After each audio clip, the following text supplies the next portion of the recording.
Ganap ng abogado ang mahigit 900 nakapasa sa 2012 bar examination. Yan ay matapos silang manumpa kanina.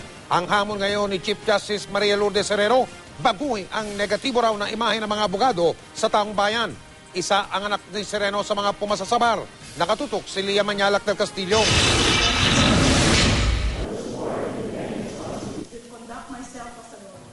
Sila ang mga mapalad na nakapasa sa isa sa itinuturing na pinakamahirap na bar examinations sa nakalipas na 14 na taon. Isa sa mga bagong abogado si Roy Torrentira na taxi driver noon. Nag-aaral, kailangan din ng pantustos. Tumitigil ako sa pag-aaral, pagre-review at namamasada pa rin ako noon. Talagang maraming pagsubok po ang aking dinanas bago po makamtan ito. Gayon din ang 68 taong gulang na si Attorney Cesar Bagaipo na matapos ang mahabang panahon sa wakas natupad din ang pangarap.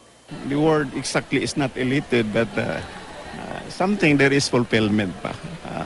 Ang bar top-notcher na si Attorney Ignatius Michael Ingles naman, handa na raw sa hamon ng bagong propesyon. The onus is on us to actually be there to help other people and to help with the reforms to have a better country.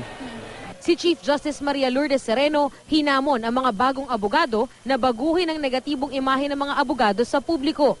We have been characterized as selfish, untruthful, and arrogant.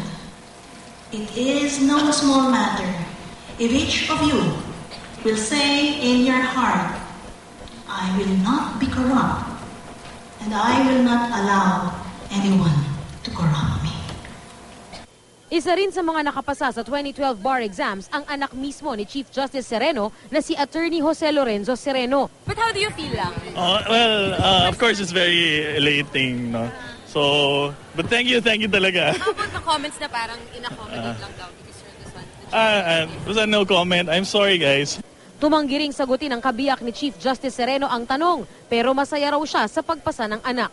Oh, I'm very happy for him. Praise God. Okay. I'm waiting for expect him really to pass?